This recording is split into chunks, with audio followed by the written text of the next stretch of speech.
My name is Laney Fight, and I am one of the admissions counselors here at Simpson College.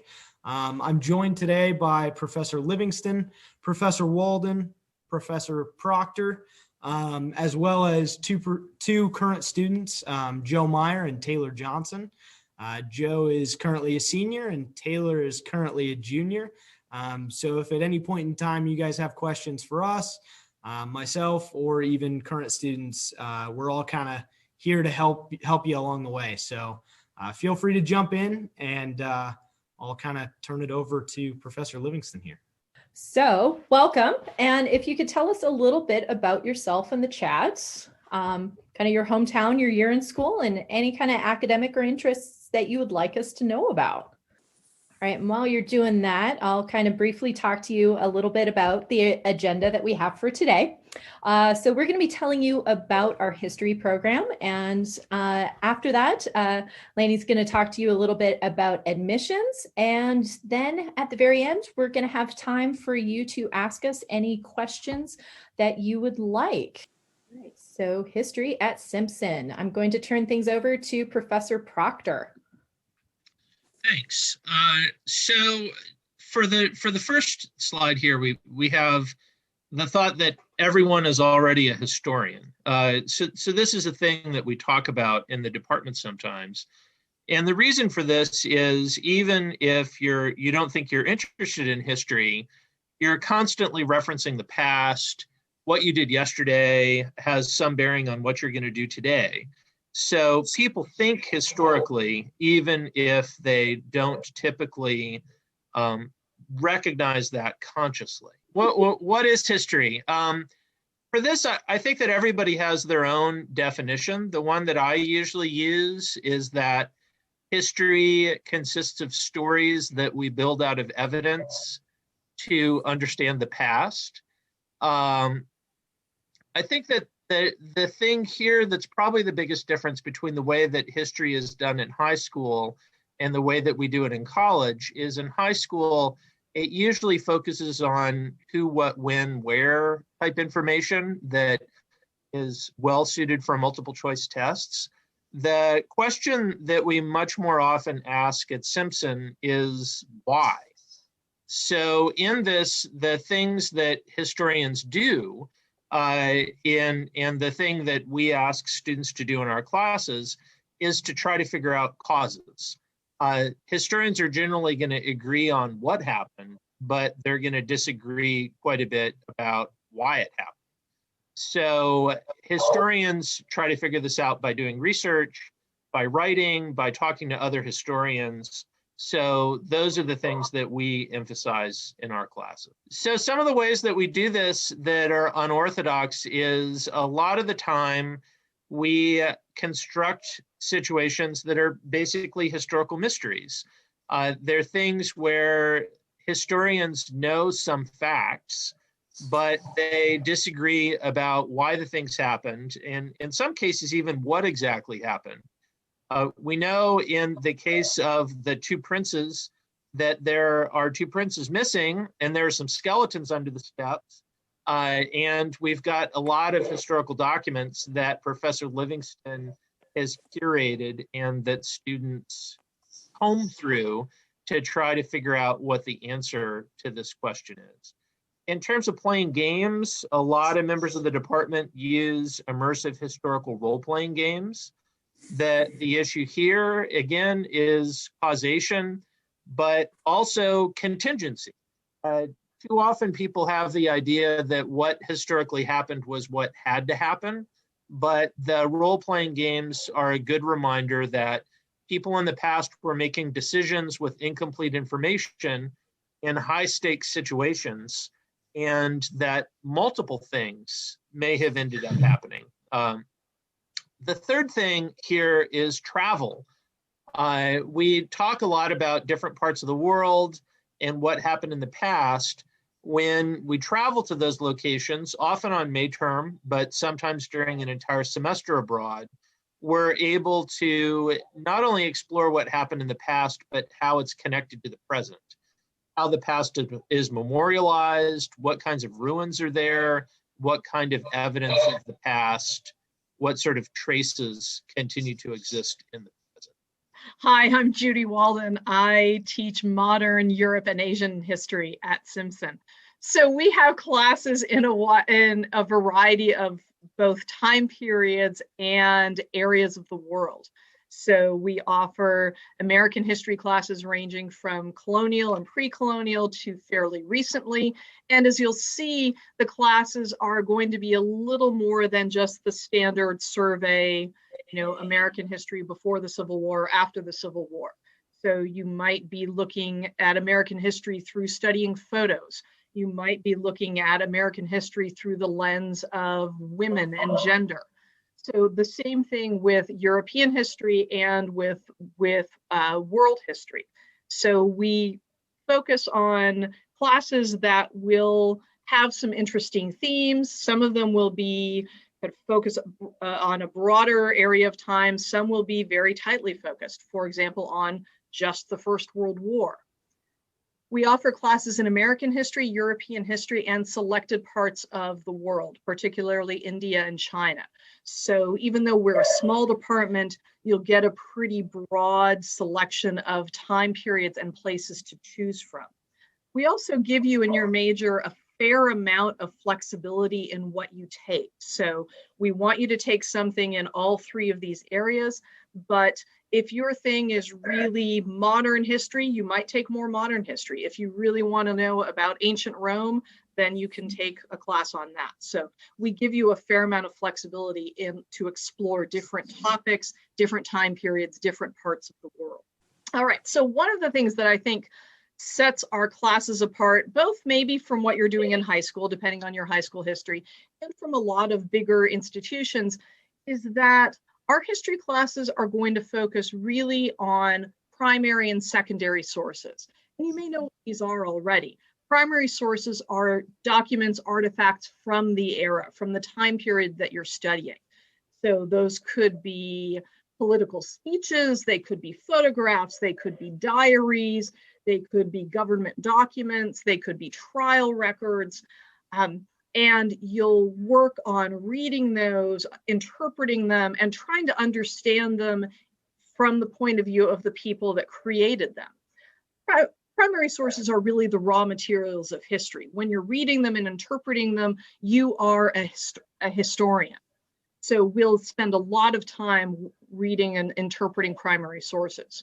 We'll also look at what we call secondary sources, books, arguments written by historians. So those might be a little more focused. There'll be research that historians have written based on their own primary source work.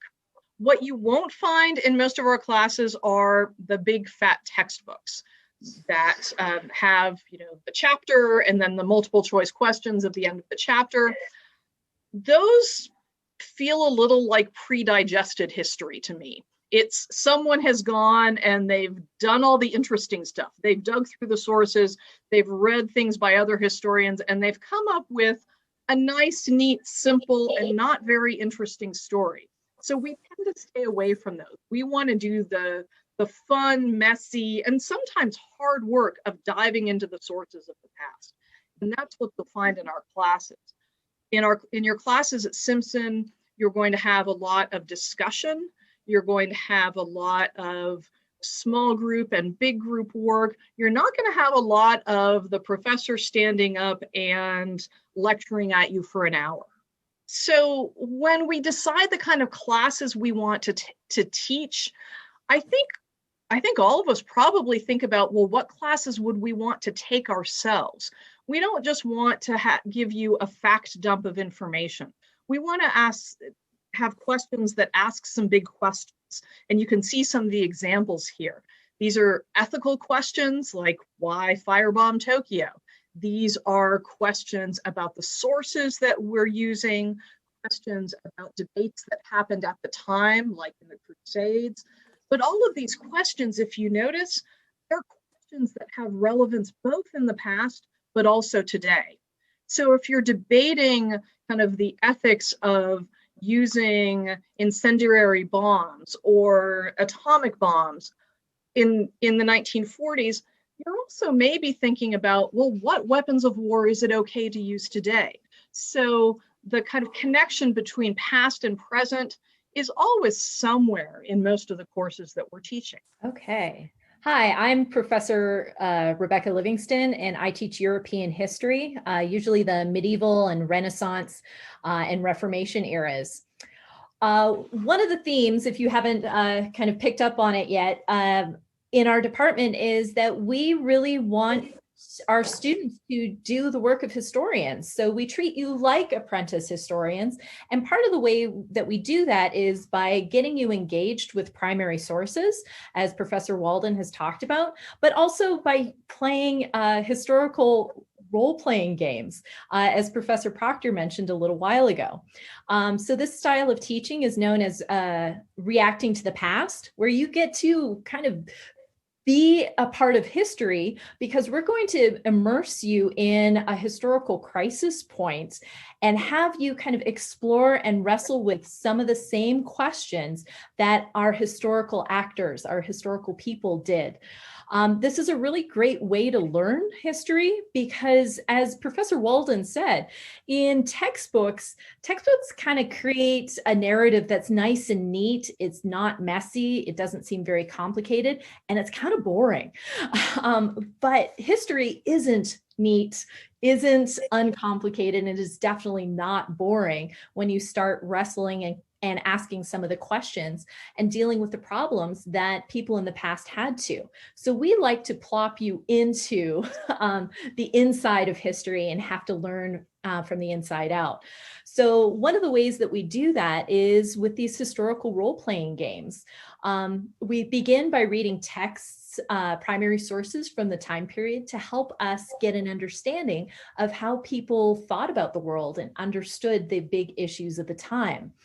Then all the students receive a role sheet where they get to be a historical person. So you get a biography, you get an explanation of how your person views the world, and you also get a list of victory objectives, things that you're going to try to accomplish during the course of the game.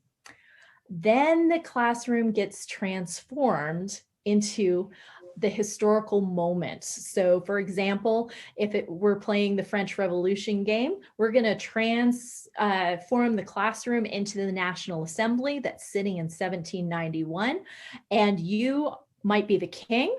You might be a member of the National Assembly that is charged with kind of drafting a constitution and ruling France at the same time, or you might be a member of the Parisian crowd that's excluded from this kind of revolutionary government.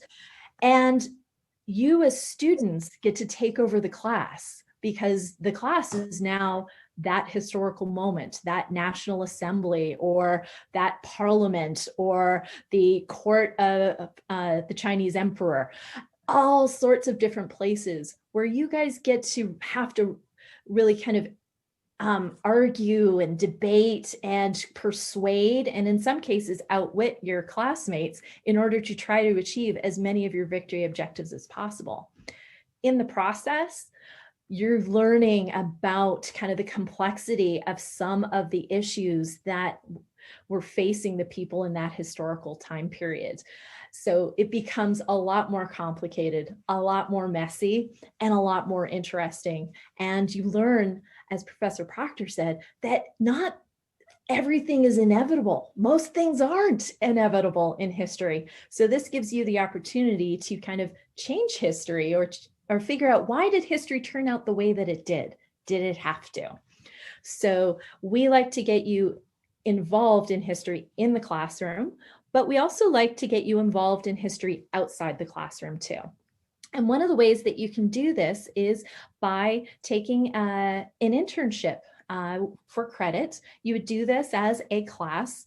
And some of the recent internships that we've had are like up at Living History Farms or at some of the historical societies and other museums. And this gets you involved in history in a different way. you get the opportunity to explore archives or museums and think about how do people preserve history? What choices are we making about what to preserve and what to display? How do we engage with the public? What is the history that we want to present to the public? What's the story that we want to tell? So an internship allows you the opportunity to engage in history in a public history setting, in an archive or in a museum. That gives you the opportunity to kind of consider whether this is something that you would like to pursue with further internships or as a career, or if it just gives you insight into kind of the place that history has in kind of our modern day. Another opportunity for engaging in history outside the classroom is by taking the classroom abroad. So history is pretty involved in offering study abroad experiences during May term. Here are 3 classes that we've run in the last, pretty consistently for the last 5 to 10 years. So what we do when we design these study abroad courses is ask some big questions. What is it that we want to learn about history that is going to be benefited by going to where the history actually took place? So for example, in our Remembering World War II class, we asked the big question of, how do different countries remember World War II? How do they remember their own experience? How do they commemorate it? And we look at 3 different countries. So we go to, we visit London in the United Kingdom, Paris and Normandy in France, and then we end by going to Munich in Germany. All of these countries have very different histories and stories that they want to tell about their experiences and participation in World War II. And so having to see how Germany wrestles with the Nazi past, how do you tell that story? How do you tell the story in France of kind of collaboration and also resistance? And in the United Kingdom, how do we tell that story of the plucky country that stands against Hitler? So really, we explore how people tell history and how that's a reflection of their cultural values. And that's kind of reflective of a lot of what we do in our history classes, is asking, what does this say about these people? How do they look at things? What's their worldview? What story are they trying to tell? And how might it conflict with the story that other people tell? So with May terms abroad, we really want to ask why and how, and be able to take you to where history actually happened. So it's the opportunity to be in a historical place, which is super cool, but it also allows us to travel with a purpose. Why are we going to these places? Why should you visit particular museums? What's their cultural relevance? Why is it a must-see spot? So it puts all of the travel aspects of places that you want to go and see abroad, but it gives it a purpose and a theme for you to understand. Hi, my name is Daryl Sasser, and I teach mostly American history with an emphasis in environmental history. It's pretty normal for our majors to have a second major because you might have, or hopefully you do have, several interests. So some ones that are pretty common is you could major in a second humanities field, religion, or a foreign language, or literature. But also in recent years, we've had people that want to do the hard sciences or math as well as a history major, and you can certainly fit it in your schedule, and there's enough variety in each of the departments that's pretty easy to do. We had a young man last year graduate that decided that he wanted to do history and political science and mathematics. I don't suggest 3 majors because he did not have any wiggle room in his schedule, but you can do that. And he is gainfully employed, so that's pretty good. Also, we have a good number of students that also want to go on to be public school teachers, and we work closely with the education department, and you'll actually have a advisor in both the history and the education department to keep you on track so that you would be licensed after 4 years and have practicums and student teaching by the time you leave. And a student's going to talk about that here in a few minutes, I hope. A legitimate and top shelf question that people have is, I'm really interested in history, but geez, what am I going to do with that? Can I be a history buff as a living? Will that pay my bills? I'm not sure you can be a history buff and learn how to get paid for that unless you're really, really good at pub games or something. But you absolutely can get a job as a historian. Those jobs are hard to find, but they are out there. The thing that to keep in mind is people go and study history because they love it, but they gain skills that allows them to work in a huge variety of fields. We have a lot of students that go on to law school, that go into business, that go into politics, or become writers. Really, I think the best skill that you accumulate while you're studying history is that you have the ability to get a lot of information quickly and then explain it to other people in both the written and oral formats. And if you can do that, if you can communicate well, you're going to be able to get a job pretty much anywhere, because people who communicate and can think and digest lots of information, they're needed everywhere in every field, I think.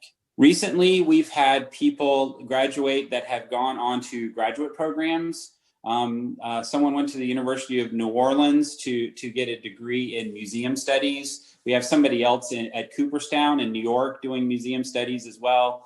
A student is at University of Minnesota, and he's getting a PhD in history.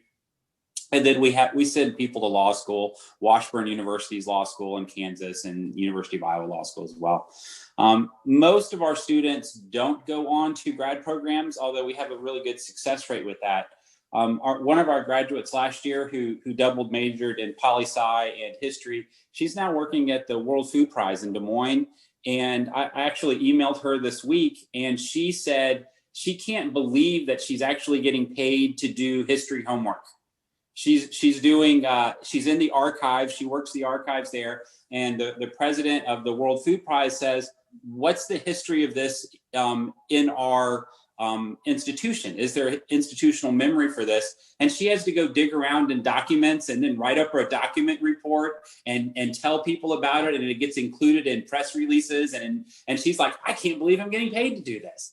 So good for her. We also have a recent grad who's working at a library at the University of Texas. Nationwide Insurance. This is the whole communication. I can think and communicate better than the other people in the room. So we have people at Creston and at Martinsdale St. Mary's who are now public school teachers as well. So really good success rate with finding employment with a history degree. So the Iowa History Center is housed at Simpson College, and we have a partnership with it. And one of the things that can happen if you're interested in attending Simpson, and you don't have to be a history major, although it's a good thing to be a history major, you can apply to be an Iowa History Center Scholar. And what this means is it's a competitive application. So you have to fill out an application beyond the one that's for Simpson. And it's pretty straightforward. You have to write a very short essay for that. And if you get that scholarship program, in addition to whatever financial aid package that the college gives you, you'll get an additional package on top of that for your 4 years. And in exchange for that, you get the opportunity to help with Iowa history programs that are put on every semester. So you would do 8 of those over the course of your 4 years. And then there's a link, so you have to go find that.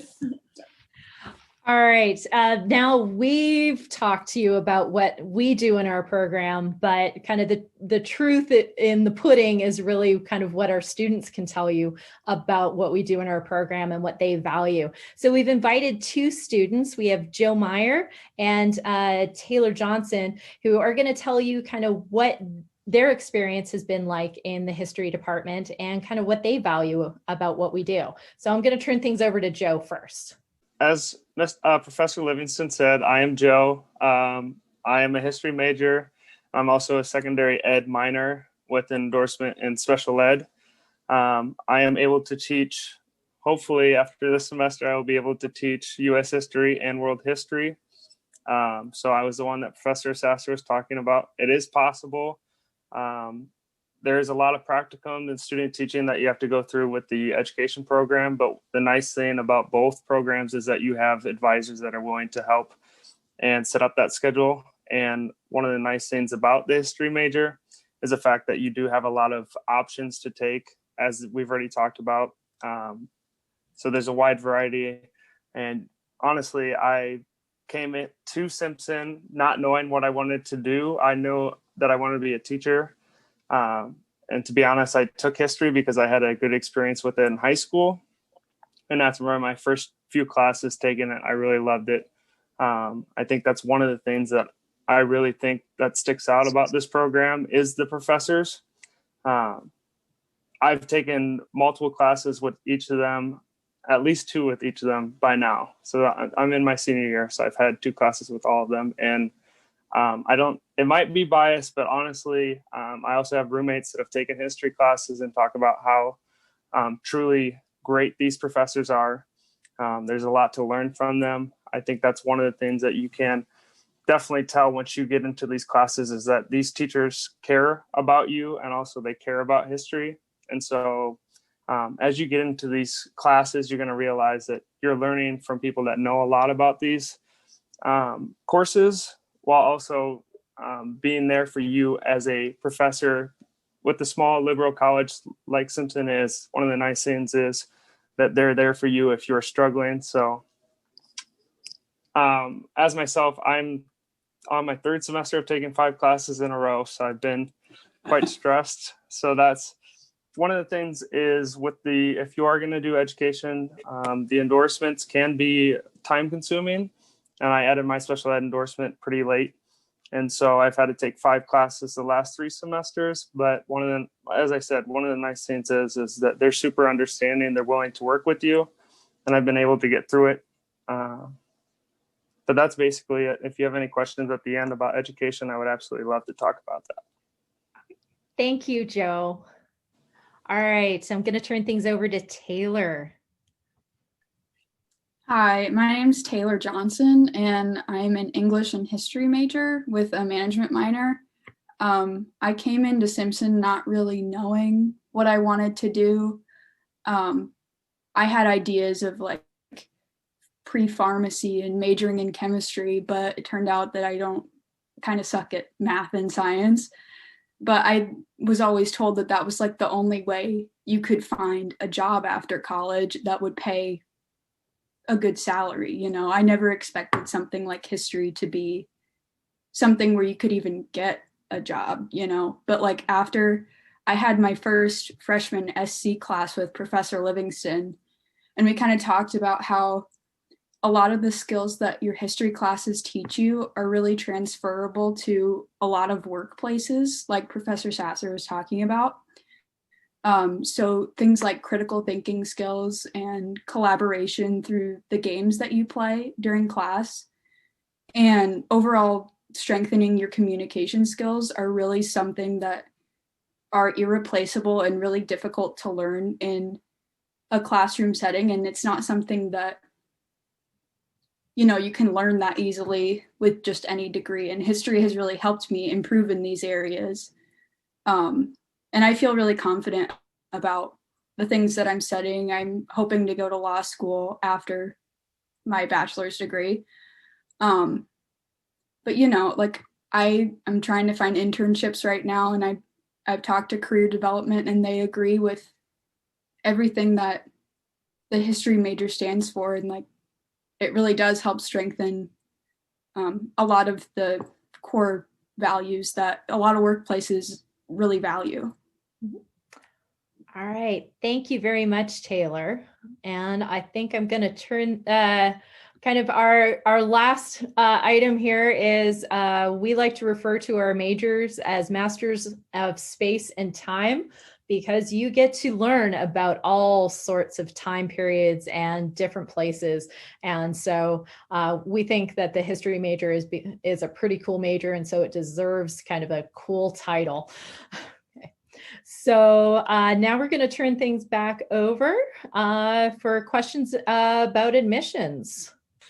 We are about 1,200 full-time undergraduate students here at Simpson. Simpson has 80 plus majors, minors, and pre-professional programs, like Professor Sasser alluded to earlier. And so you really can mix and match, again, kind of what you want your experience to look like. And so, where it says 99% of Simpson college graduates were employed or in graduate school 6 months after graduation. So that envelops all of our majors and minors, all of the students here on campus.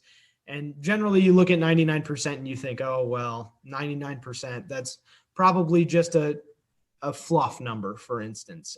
But that's definitely a hard number. And we do pride ourselves on, being able to get our students employed or in graduate programs of their choosing after they do graduate and move on from their experience here at Simpson. So again, no pressure, but if you leave here today or tomorrow or in the next 3-4 months and you say, man, I had a really good experience, I want to apply to Simpson. So you would go to Simpson's website, simpson.edu, and in the top left-hand corner, there would be an apply button. And then you would file the FAFSA. We always encourage students, again, not just to Simpson, but we encourage students to visit on campus, take an on-campus visit places, maybe meet with professors in person, meet with me as an admissions counselor, and I can go over kind of financial aid, which is important. And you can see campus as well. So what questions would you like to ask any of the faculty or any of the students? Some internships can be arranged for May term, but also internships, particularly with living history farms, they have a summer program. And so that's something that you can do through them as well. So it's really kind of flexible and kind of what fits with, a good semester in your schedule over the course of your 4 years. So I'll throw out a question to kind of Taylor and Joe to maybe kind of get this going too, is kind of what's it like trying to juggle kind of homework and particularly with history? What's that kind of look like for you guys? So especially with, I didn't mention it when I did my slide, but I also am on the football team here. So I do have athletics as well with the education part of it and history. So juggling stuff at the beginning can be hard because there is a lot of change that you're going from high school to college because you have a lot more free time and a lot more freedom on your hands where you're actually living with your roommates and doing everything that you want as a grown-up. But as you kind of get adjusted to the college lifestyle, it is, I wouldn't say a lot easier, but it gets easier as you get going into your semester, especially as you become more experienced. With the history, the nice thing about history is there is no tests when you're in history classes. A lot of the information you're going to be doing is readings, and then those readings will turn into papers. And so the nice thing is I think that it is a lot easier to remember that information and kind of tell it to the professor through papers. And like I said before, the professors are very helpful. So if you have questions about your papers, about your readings at all, you can always go and talk to them. They're always available to talk. But overall, it is definitely a change once you go from a high school environment to the college environment. But once you get used to it, it's really not that bad. It just takes a little bit more time management and just making sure that you stay on top of stuff. I would agree with Joe. It's definitely, there's no tests, like he said.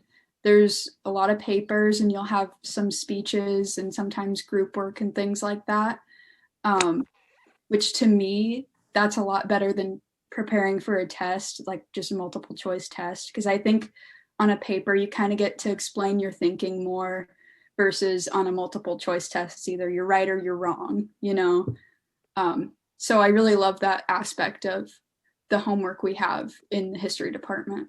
Well, I know at Dunn Library on campus, there is a tutor that you can go to, and there's I don't remember the term that they're called, but there's people that can help you with your writing as well, and they'll help review and look over what you need help with and give you suggestions and ideas and things like that. And that's a resource that is particularly helpful for that. And I can add on to that too. The academic resources are also, so those are available in the library. If you are interested in doing any activities here, they also provide study hours where you have to go and actually study in the library. And then I think the nice thing about being in a school where the student population is smaller is the fact that you have a lot more time and ability to actually meet with the professor to kind of get help. And that's one of the best resources you can have. I have a lot of friends that go to like the University of Iowa or the University of Northern Iowa, where they're in classes with 100 plus students, and they don't really have that connection with the professor because the professor doesn't have the ability to talk to each individual students. So I think that one of the nice things about coming to Simpson College is that you do have that opportunity where you can actually go schedule a meeting with them, and they're going to be willing to work with you as long as they have time to do it. I wanted to add something because all of the faculty chose Simpson because we want to teach. Teaching is a priority for us. We all have our own projects that we're working on as well, but we want to be in the classroom. And one of the things I really like about the small class sizes that, Joe and Lainey were talking about is I get to see students develop over 4 years. So I remember what Joe was like in his first year, and now I have him, 3 years later, and I can see how much he has grown as a historian. And that's really cool to see. But it's also, if Joe ever needs me to write him a letter of recommendation, I know him pretty well, and I know what he's good at, and I know how far he's developed.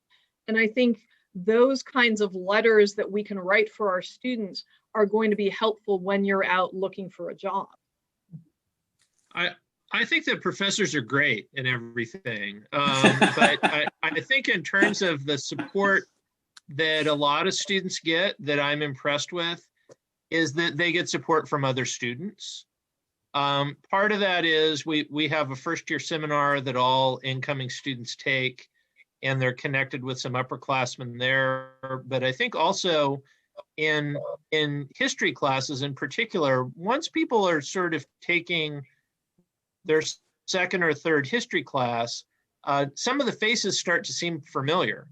And the other people that are majors or minors or people who just like history are often really good resources for study groups or for proofreading papers and that sort of thing. So I'd sort of give a tip of the hat to the students as much as the faculty in terms of that question. Well, I think maybe one of the most important questions to ask both of our two students before we kind of wrap things up is, so what reacting to the past memory do you have? I think for me, it would probably be in the French Revolution game. Professor Livingston was teaching that class. And, myself, I tend to be a more introverted, quiet person. And she was so nice, and she gave me a character that was like the most bold and outspoken. So I really got to put on a face and pretend that I was someone else for an hour and a half or so. And that was really fun for me, and it helped me grow as a student and probably a person, I would say. Oh, thanks. I honestly, I don't know. Like I said, it's my 4th year, and there's a lot of games I've played. I'm currently playing, Taylor and I are both currently playing one in our American Civil War class with Professor Proctor. I would have to say probably my best memory of a reaction to the past game is History of India with Professor Walden. And I was assigned with another student to be a follower of Gandhi. And one of the powers or responsibilities that we had was that we could use Gandhi we could become Gandhi as one of our when we were doing one of our speeches. And so we got to hold up a little puppet when we were Gandhi, and that basically represented that we were Gandhi. But one of the funny things about it is actually in the game, we didn't win because Gandhi was actually killed. And so it didn't work out for us in the end, but it was quite the experience to be able to give a speech representing as Gandhi. So that was one of the best moments I can remember. In terms of reacting to the past, the thing that I'd add to that is, in addition to running the games in a lot of our classes, the three of us are actively writing games for the series. And one of the things that this means is in our classes, we're often doing field tests of games that are in development. And to make sure that we get plenty of good feedback, sometimes we play games in one another's classes. Because it's fun. In this, Professor Sasser is the ultimate good sport because he doesn't use reacting in his own classes, but pretty much at the drop of a dime, he'll come and play any role in any class. So I think he's been murdered or assassinated probably more times than anybody in the department as a result of this volunteerism, which is impressive. My grade does not depend on it. All right. Well, thank you very much for joining us this evening. Hopefully it was informative for you. It's always good for us to hear from students, current students, as well as prospective students. So please let us know if you do have any questions. We would be happy to talk to you, and kind of visit in kind of multiple formats. Thank you, and hope to see you on campus someday.